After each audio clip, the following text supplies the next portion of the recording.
Hi guys, welcome back to my channel. दोस्तों, डीमार्ट में कल आपको बहुत बड़ी गैप डाउन ओपनिंग देखने को मिली और अल्टीमेटली जो डीमार्ट है 4.8% की भारी गिरावट के साथ क्लोज हुआ। तो डीमार्ट में हमें आगे क्या करना चाहिए और ये जो गिरावट चल रही है आखिर क्यों चल रही है, जानेंगे इस वीडियो में।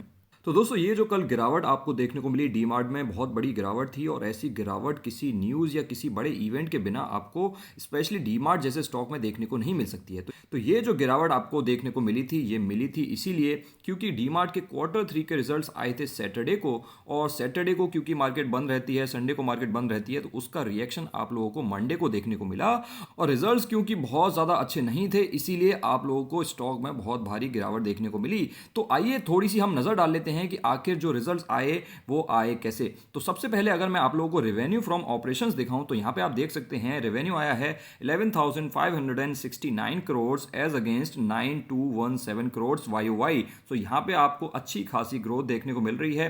25% YOY बेसिस पे ग्रोथ देखने को मिल रही है। अगर आप क्वार्टर ऑन क्वार्टर बेसिस पे देखोगे 10,638 करोड़ और वहां से बढ़कर के आया है 11,569 करोड़। सो ये आपको 9% के आसपास की ग्रोथ देखने को मिल रही है रेवेन्यू में क्वार्टर ऑन क्वार्टर बेसिस पे। तो चलिए दोस्तों, ये सब तो यहां तक ठीक है क्योंकि यहां पे जो रेवेन्यूज बढ़े हैं वो इसलिए भी बढ़ सकते हैं कि इन्फ्लेशन की वजह से जो चीज़ों के प्राइसेस हैं वो बहुत ज़्यादा बढ़ गए हैं। अब सेम चीज़ अगर महंगे प्राइस पे बढ़ेगी तो रेवेन्यू तो बढ़ा हुआ नजर आएगा। इसीलिए हमारा काम बनता है कि हम सबसे पहले जाएं और प्रॉफिट पे नज़र डालें। तो ये आप 5th पॉइंट पे देख सकते हैं।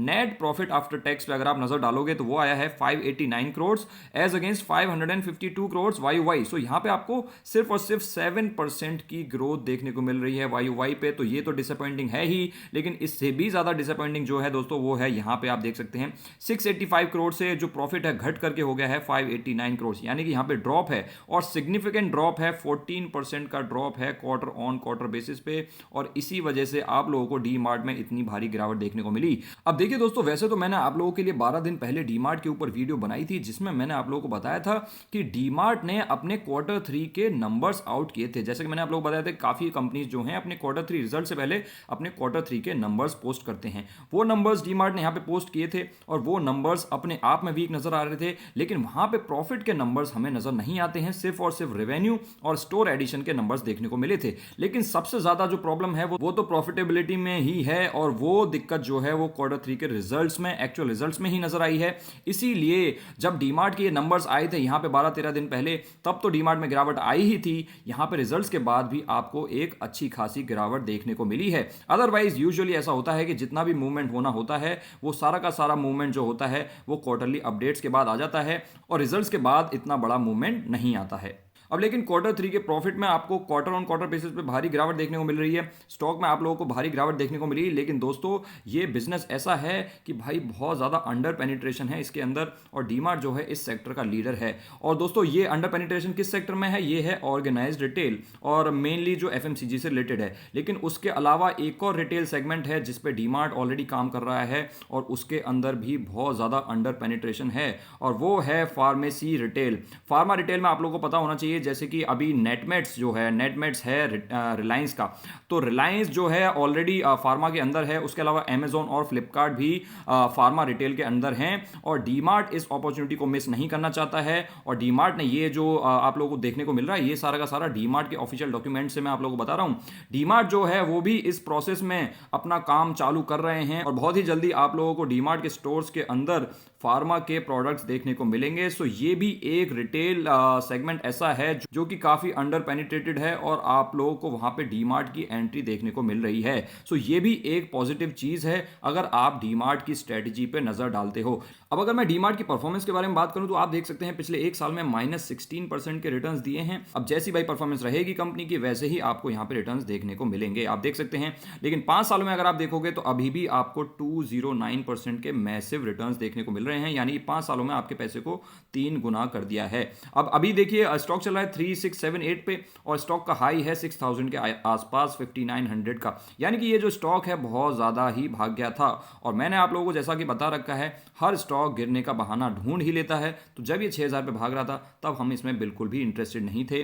अभी वो सारी चीज़ें जो थी इसमें ऑलरेडी फैक्टर इन हो चुकी थी, लेकिन उसके बाद उतने अच्छे नंबर्स नहीं आए, इसीलिए इस स्टॉक की अभी आप लोगों को धुलाई देखने को मिल रही है। लेकिन दोस्तों एक और अच्छी चीज़ मैं आप लोगों को बता देता हूँ डीमार्ट से रिलेटेड, ये एक डेट फ्री कंपनी है। इसका डेट टू इक्विटी रेशियो है वो है 0, यानी कि अभी जो हाई इंटरेस्ट रेट सिनारियो चल रहा है, आप लोग देख सकते हैं ग्लोबली सारे के सारे इंटरेस्ट रेट्स हाई चल रहे हैं, उसका असर डीमार्ट पे पड़ने वाला नहीं है, क्योंकि डीमार्ट ने अगर कोई लोन ही नहीं ले रखा है तो उनको इंटरेस्ट रेट से कोई मतलब नहीं है, उनकी ईएमआईज नहीं बढ़ने वाली हैं, उनको जो इंटरेस्ट पे करना है वो भी नहीं बढ़ने वाला है। तो ये एक पॉजिटिव चीज़ है, स्पेशली आजकल के हाई इंटरेस्ट रेट वाले सिनारियो में। अब देखिए डीमार्ट ने नो डाउट रिजल्ट्स तो वीक ही पोस्ट किए हैं, और इस क्वार्टर में नहीं, पिछले क्वार्टर में भी थोड़े से वीक ही थे।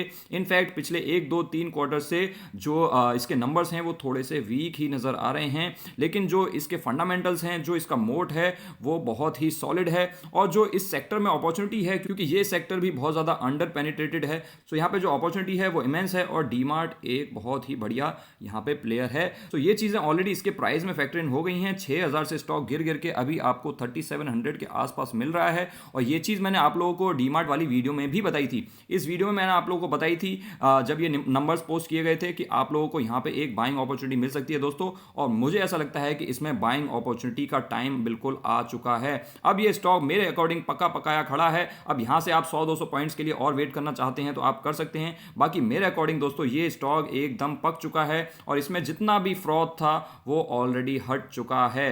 अब फ्रॉड हटने का मतलब ये नहीं है कि ये स्टॉक यहाँ से 1-2% और नहीं गिर सकता है, वो तो कभी भी गिर सकता है, या अगर मार्केट में कोई फॉल आएगा तो उसके साथ भी गिर सकता है। लेकिन ब्रॉडली स्पीकिंग जो इसमें सारी की सारी नेगेटिव चीज़ें थी, जो इसके नेगेटिव रिजल्ट्स थे, जो नेगेटिव एक्सपेक्टेशंस थी इसके रिजल्ट से, वो सारी चीज़ें मुझे अब इसमें फैक्टर इन होती हुई नजर आ रही हैं। बाकी आपका क्या मानना है डीमार्ट से रिलेटेड, आप मुझे नीचे कमेंट सेक्शन में बता सकते हैं। मुझे ऐसा लगता है दोस्तों आपको इस स्टॉक को मिस नहीं करना चाहिए, और इसको अपनी वॉच लिस्ट में टॉप पे रखना चाहिए। कब खरीदना है या खरीदना है नहीं खरीदना है ये डिसीजन मैं आपके ऊपर छोड़ता हूं, लेकिन मेरा ये बहुत ही पसंदीदा स्टॉक है, और मैं इसको अपनी वॉच लिस्ट में जरूर रखूंगा, और इस पे मौके पे चौका लगाना पसंद करूंगा।